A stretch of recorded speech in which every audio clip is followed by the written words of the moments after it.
Hello Aquarius, Sun, Moon, Rising, and Venus signs. Kamusta kayo? Sana po nasa mabuti kayong kalagayan. Welcome back po sa Star Tarot.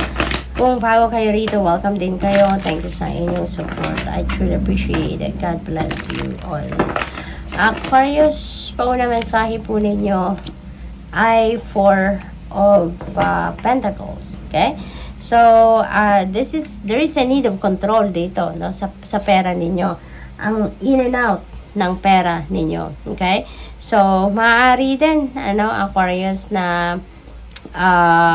hindi kayo, ang tawag dito, yung parang hindi ninyo nakokontrol ang pera ninyo na maayos kasi maaring hindi ninyo namomonitor ang in and out ng pera ninyo. So, maaring gano'n. Kaya parang merong reminder din sa inyo dito na i-manage ninyo na maayos ang pera ninyo para mas makita ninyo na maigi, 'di ba? Kung saan napupunta, magkano yung napupunta sa kung saan, yung ganun ba. We have 5 of Wands in reverse. Ayan. So this is good kasi kung nakaraan araw, linggo, mga ganun, baka meron kayong hindi pagkakaintindi with another person. Baka may discussion kayo, nagkaroon ng dispute, nagkaroon ng conflict between you and another person or a group of people. Pero ngayon, siguro na humupa na, no? Yung tension, humupa na yung mga galit. Kaya, you may start talking again. You may start na mag-usap muli. At baka dito, this time, baka enter kayo into compromise para na magkaayos kayo. And you'll be able to resolve whatever dispute that is, no? We have 6 of Pentacles, no? 6 of Wands. Ayan. So, this is victory energy, Aquarius. You're really going to succeed dito sa kung ano man ang pinagkakabalahan ninyo, ano man ang pinagtatrabahuan ninyo, pagtatagumpayan ninyo yan. So, maaring matagal nyo na itong pinagtrabahuan, kaya this is a very sweet victory for you. Maaring mabigyan kayo dito ng promotion, bonus, no? Magkakaroon kayo ng financial reward definitely. At you will be sikat, no? Magiging under a spotlight kayo sa ngayon. Magiging famous kayo. Mas marami ng tao ngayon na makakakilala sa inyo, makaka-recognize sa inyong trabaho at pati na rin sa inyo. So congrats to that. We have Queen of Wands. Ayan. So ngayon with this tagumpay, nako, mas lalo pa kayo magiging determinado, mas lalo pa kayo magiging focused, mas lalo pa kayong magiging confident about yourself, 'di ba? Kaya kung ano man, whatever it is that you're going to set sa isip ninyo,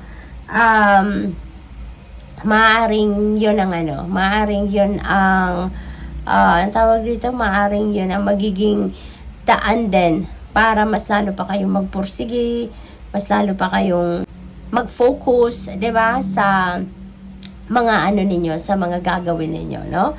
Aquarius. So this is really really beautiful kasi magkakaroon kayo dito ng mas marami pang opportunities and blessings na dadating kasi mas lalo kayong magte-take action kung merong opportunity kasi nga mas excited kayo, mas mataas ang confidence level na ninyo sa ngayon.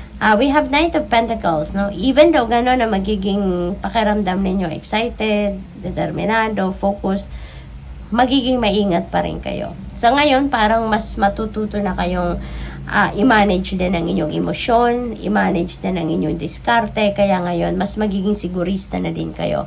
Everything, siguro na every step na gagawin ninyo sa mga susunod pa ninyong gagawin, mas maingat kayo sa ngayon. Mas madiskarte na kayo sa ngayon. Mas matured na kayo, kumbaga, no? Dahil pag-iisipan na ninyong mabuti, mas pagpaplanuhan ninyong mabuti, no? What else? We have 7 of Pentacles. Ayan, naghihintay kayo dito ng reward, ano? Siguro hindi pa ito ang lahat, no?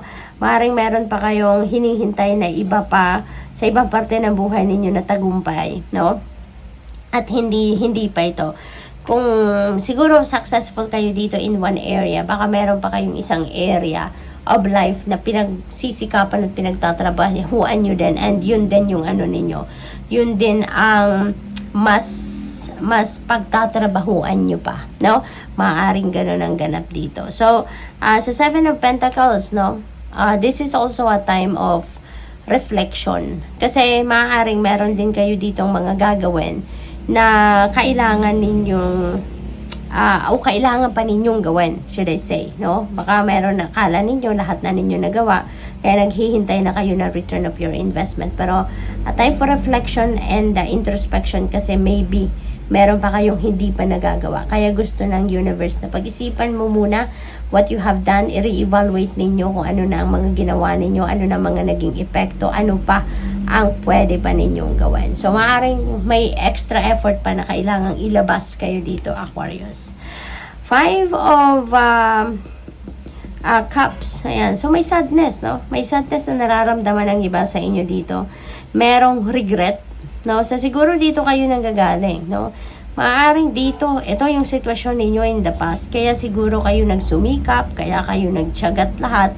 Pinagtrabahuan ninyo ng bonggang-bongga ang kung ano man ito na tagumpay na to. Kasi parang this is your way of bouncing back sa life. Kasi 'di ba kapag meron tayong failure sa buhay, mas lalo tayong napupush para magpursige. Mas galingan pa natin at maaring yun ang nangyari sa inyo sa ngayon. Kaya tignan mo, meron kang tagumpay na mara-receive ngayon at meron ka pang hinihintay na matagumpay, na mga tagumpay pa. So, napakagandang motivation ginawa ninyo dito, no? Sa mga regret ninyo, sa mga sadness ninyo, sa sorrow ninyo about missed opportunities, no?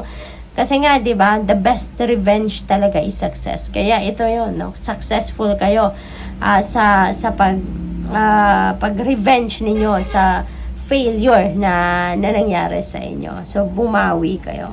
High Priestess, paandarin ninyo ngayon ang inyong lakas ng radar ninyo, no?